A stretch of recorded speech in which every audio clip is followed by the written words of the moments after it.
8 down, 2 to go. As the offseason continues, let's take a next to last look at the Twins roster and a little beyond. But we can't do all that until we get Locked On Twins.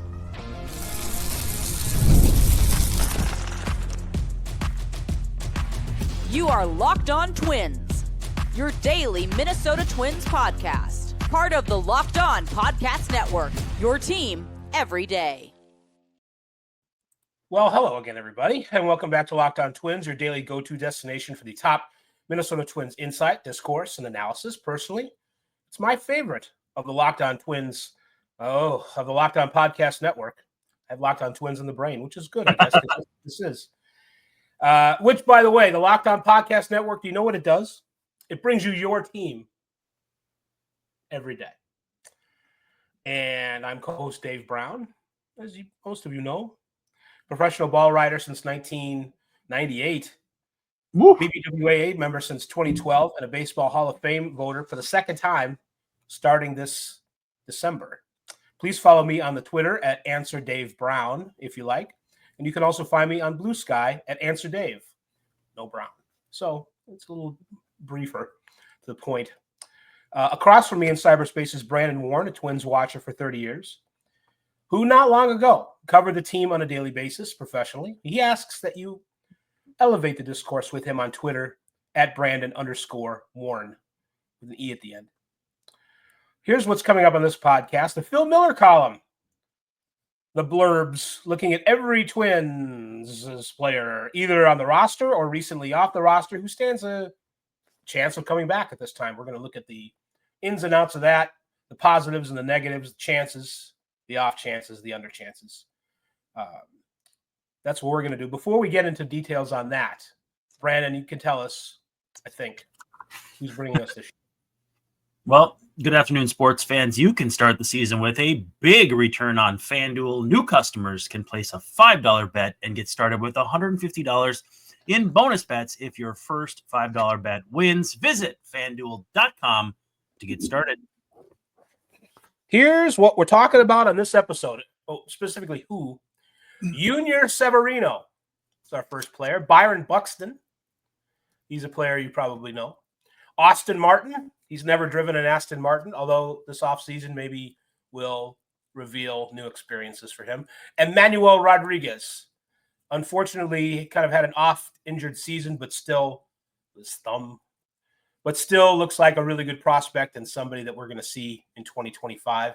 And Matt Wallner, who started the season in a slump, had like 17 strikeouts in his first 16 at-bats. I don't know how he did it, but they sent him down to AAA, and then when he came back, he was slugging over 500 again or something like that. He was really good. He's kind of everything that we sort of hoped Max Kepler would be, and Max Kepler we'll talk about at another time. But those are our five guys. Here's what Phil Miller says about Yunior Severino. The first thing, though, before we get into what Phil Miller says, I love the guys, their parents name them like Yunior from South America, Spanish surnames and so forth. They don't even bother with the J because they don't want to be called Junior because that's too Anglo. They want the U, the soft J, the very soft J, extremely soft, like Christmas Snow White soft J. So they just make it a Y. So you can say Yunior Severino, and that's the proper pronunciation. You know, they don't want to mess around with anybody calling him Junior by mistake. So they skip the J, go right to the Y, and that's where I work out as well, the Y. Mm-hmm. He's 25 years old. He showed improved plate discipline at St. Paul, Phil Miller writes, but the upper deck power was on display less frequently. And his best point, Phil's, I think, is it's telling that the Twins never gave him a look. And I looked it up. He really slumped in the second half, like late. If the Twins were going to bring up Yunior Severino, it probably would have been after the All-Star break. And he was not hitting in AAA. I don't know if there was an injury or whatever, but there's been diminishing returns on Yunior the last couple years as he's risen in the system. And I just don't think this guy, I think he's a AAA third baseman, and that's a first baseman, and that's what he is. Yeah. Anytime they have a guy who gets kind of blocked from coming up and isn't necessarily a shortstop, it gives me like Yanhervis Solarte vibes. The Twins had Solarte in their system probably 15 years ago now, and ended up going elsewhere via free agent, minor league free agency. And I think actually Severino opted for minor league free agency as well. So we'll see if that ends up being what he does too, go somewhere else and gets a better opportunity. Because I think mostly the lack of defensive home, it's like, okay, well, we already have Edouard Julien, who doesn't have much of a defensive home, and we don't know the defensive homes for Brooks Lee, Royce Lewis. I mean, anybody other than Carlos Correa has an ambiguous defensive home on this infield, Jose Miranda. And so the fact that they didn't want Severino in that mix or didn't permit him big league time in that mix, like you said, I think is pretty dang telling. Overall, has hit 266, 349 on base, 467 slugging, 95 homers, 119 walks, in 2,400 plate appearances over 7 seasons. So he's not tearing it up. But a lot of those, the good percentages on that, the better percentages came lower in the minors than they did in the majors. So that's, I don't think he can play right field. That might have been useful too. He does have better splits against left-handed pitching. Last year slugged 455 against lefties in 194 plate appearances, hit 292 with 340. He can draw walks, and there's guys that strike out more. He's not great at not striking out, but I just don't.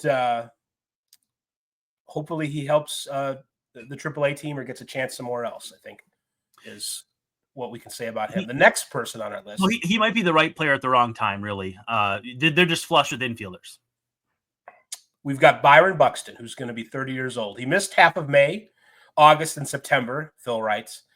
Yet he played more than he had in 7 years. Kind of a backhanded compliment there, Phil. Phil's really good at go your place. He reminded the Twins that when healthy, he's still a star at the plate, in center field, and in the clubhouse. So Phil was nice at the end. Contract, 4 years remain on it, which pays him $15 million a year annually, which is nothing. I mean, it's not nothing, but that is not going to keep them from. It's like that guy in It's a Wonderful Life. When there's a run on the bank, he's like, I'm owed $200, and $200 isn't going to break anybody. You know how everybody was like, well, maybe I could get $1,750 to get me through. That one nice old lady, and Jimmy Stewart gives her a kiss. This guy wanted $200. Well, $200 is not going to break the Twins. $15 million a year is not a lot for Byron Buxton when the going rate on a qualifying offer is $21 million right now. They're getting a good deal. If he can play 100 games again, and Phil's like, well, what's he going to do in 2025? Doing everything he can to reach 100 games again. Truthfully by now, the Twins would take it. So again, a little bit of a half compliment there, but it was the most he played in 7 years, the second most he's played in his career. He had the third best K rate of his career. He was swinging early in at bats. He was jumping on, hunting early pitches.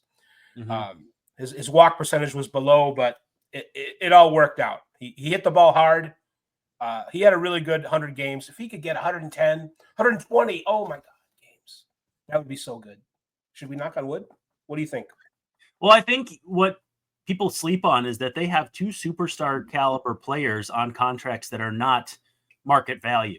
You can call Carlos Correa's contract market value because it was handed out on the free agent market, but he kind of plinkoed his way back to Minnesota after hitting a couple of branches on the way down, and has, if the contract falls apart, they only have him for, I think, 3 more years. And so not unreasonable, not impossible. It might be 4 years. I'm not sure, but yeah, like you said, Buxton's 4 years deal, remaining, 4 years. Yeah.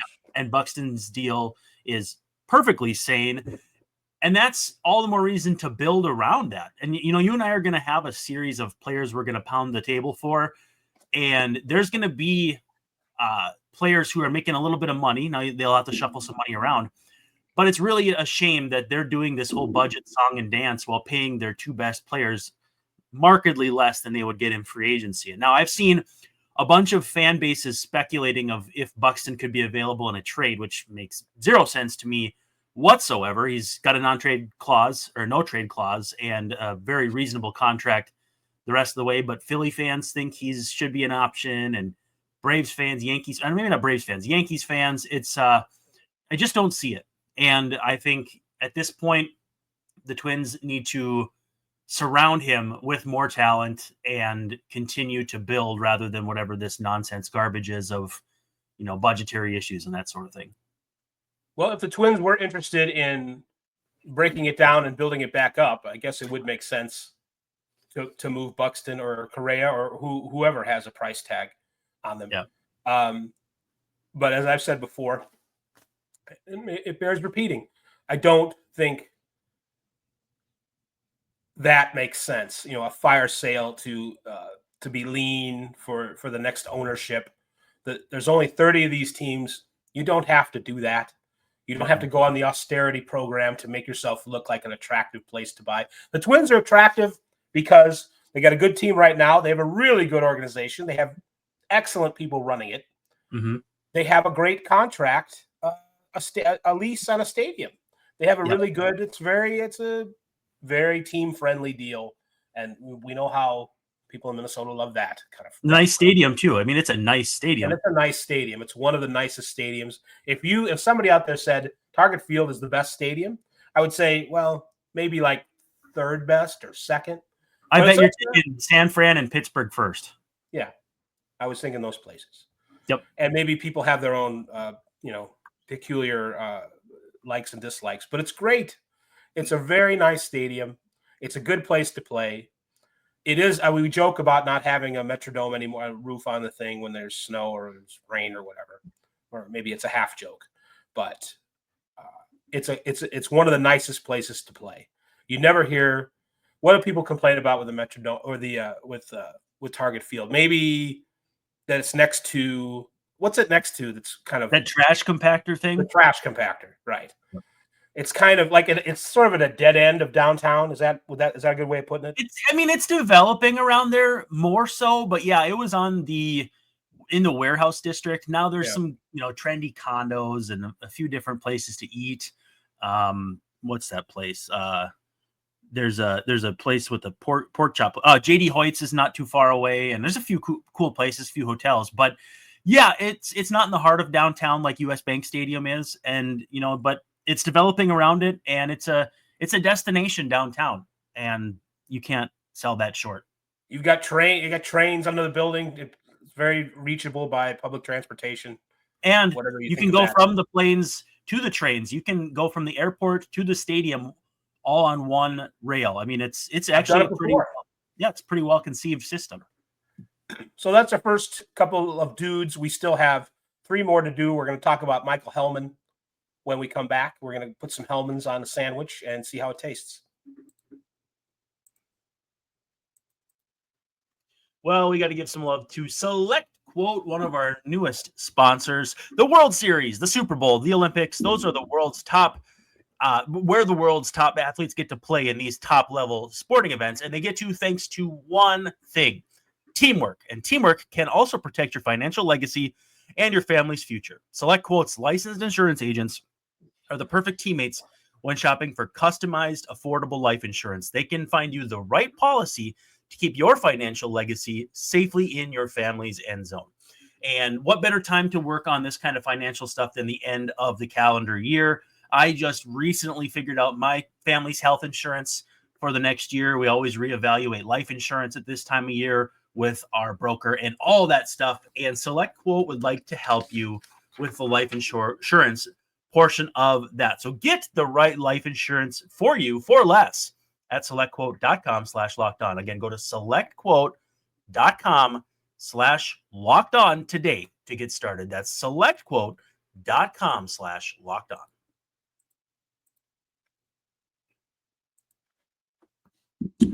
So our next specimen is Michael Helman, who kind of maybe looks like a little bit more of a workable Yunior Severino profile. He can play the outfield, although he did something horrendous last year. Was it in Kansas City where he didn't throw the ball in quickly or to the wrong base and it cost them basically a game?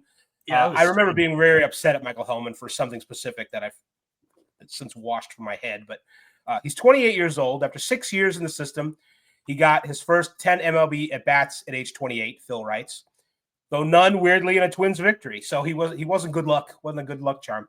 But he did have an OPS of 800. So he had 2 or 3 doubles or something like that in 10 at bats.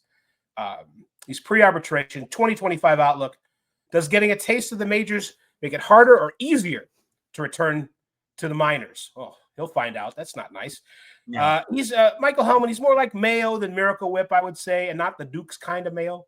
3 for 10 with a double in a brief call-up. No, 2 doubles. 2 doubles.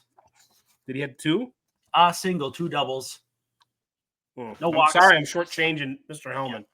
Yeah. He did have, in 314 AAA plate appearances, had a 116 WRC plus, which means he's basically that's a FanGraph stat. He's basically 16% better than league average as a hitter. So yeah, if you know OPS plus, it's basically similar.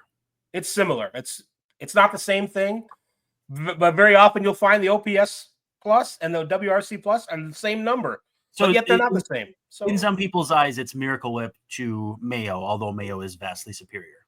I like the well, that depends on what I guess is in the rest of your sandwich, isn't it? True. Helman, I would this isn't nice if like Helman people are out there. Yeah. I would like him to be beaten out, not beaten, but beaten out by somebody else in spring training for the last spot on the 26-man roster. That's what I want. Yeah, he's my 40th man on a 40-man roster. I think if they were to get, let's say they got creative and did a 3-for-1 and had to make room on the 40-man, he'd probably get bumped for me. And it's not because he doesn't have value. It's not because he couldn't be, a useful piece based on how the team is constructed.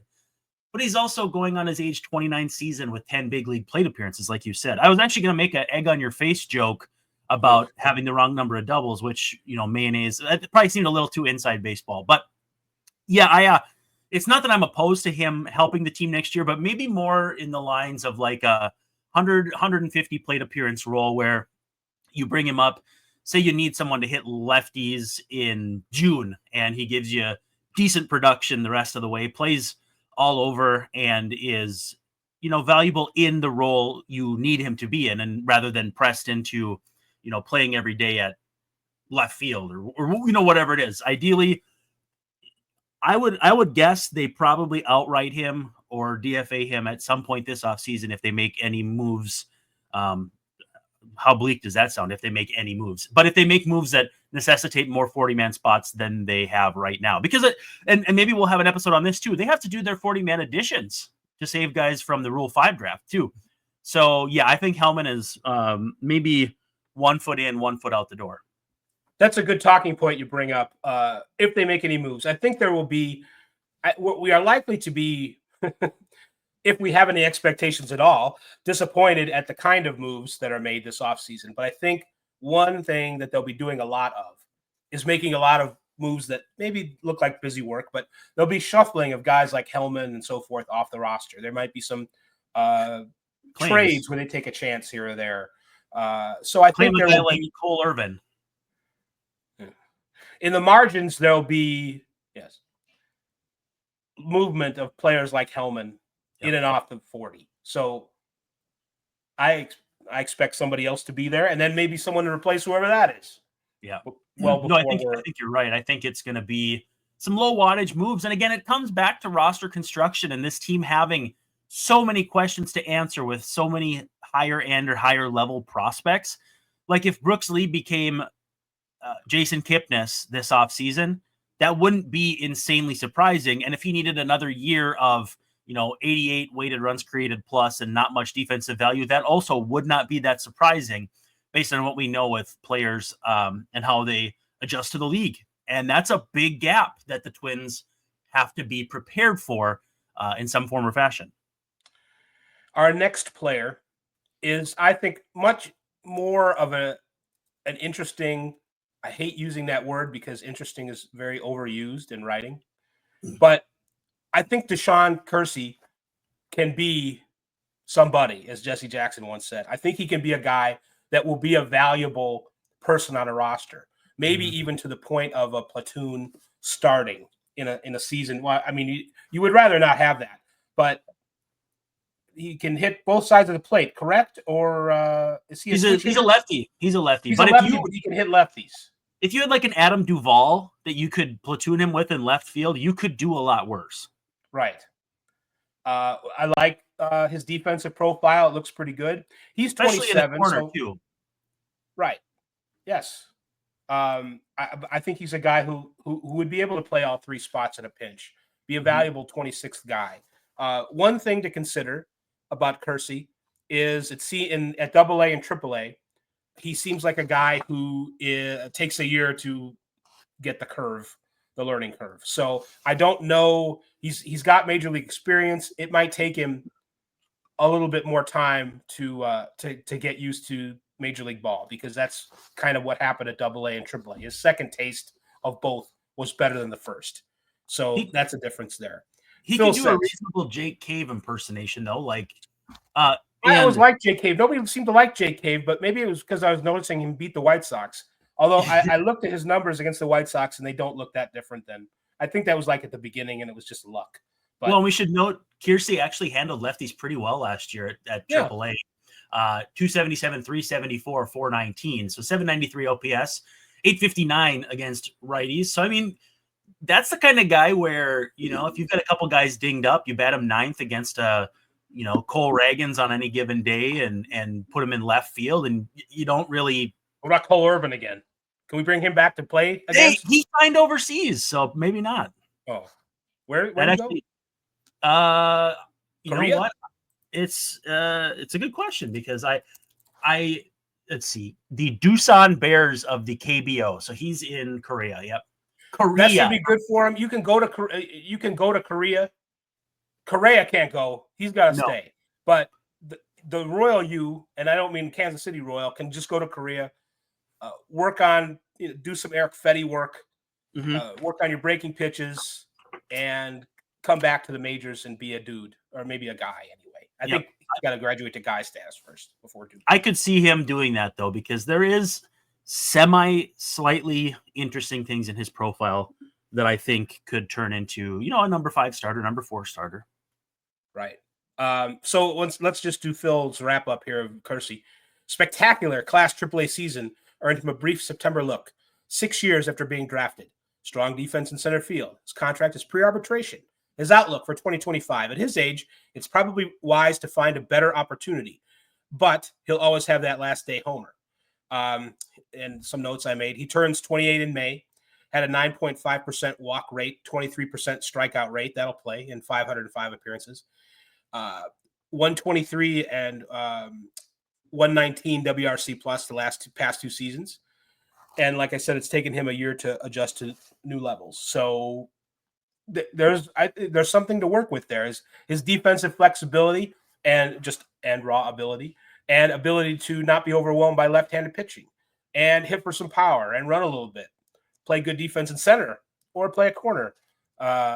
He would be an excellent 26th man on a roster, or 25th if the 26 guys in the bullpen, if that's your deal. So DaShawn Keirsey, I hope he's. I don't expect him to be a guy that gets cut for nothing. He'll be. He might be moved, but it's to a place where you could see him starting for the Marlins every day. Heck, I can see him starting for the White Sox every day. So we don't have to just rub down the Marlins like that. Well, they signed Austin Slater today, though, so the White Sox are running out of space. And I'm kidding. Oh yeah, there's no room at the end. So much talent on the south side of Chicago now with Austin Slater, and I always think of Slater from Saved by the Bell. I was actually just looking up to see if his middle name starts with a C, because he's A.T. Slater, Austin Thomas, so he's not A.C., which is a shame. Right. So we have one person left to talk about in this show, and that's Max Kepler, and we are going to do that as soon as we take our final break. You can get ready to tackle all the NFL action with FanDuel, America's #1 sports book. And boy, I tell you what, Dave, how are you feeling about a blocked field goal to end a game yesterday? I don't know what you're talking about. Here, I told them to get closer. I actually saw that blocked the field goal like from 35 to win a game the last time they won, or I don't even remember if they won that game, but they just saw there was a big block field goal that they could have got closer. The chances of a block field goal go exponentially down when you get 10 yards closer or 20, and they had time to do it. Stop kicking field goals on second down. We're talking about the Bears, by the way, if you didn't know. Yeah. Well, second week in a row that a team escaped by blocking a field goal. But if that's the kind of hunch you have, you can be a new customer on FanDuel. Bet $5 and get $150 in bonus bets if you win. The FanDuel Sportsbook app gives you everything you need to place live bets on the NFL all in one place. I don't know if I'd say 3 straight weeks of a blocked field goal helping a team get away with a win, but who knows? If you've got that kind of hunch in the middle of the game, you can check out the latest stats, live play-by-play, and so much more on the same page you place your bets. It's basically like having a red zone channel in your back pocket. Visit FanDuel.com to join today. You'll get started with $150 in bonus bets if you win your first $5 bet. That's FanDuel.com. Never waste a hunch and make every moment more with FanDuel, an official sportsbook partner of the NFL.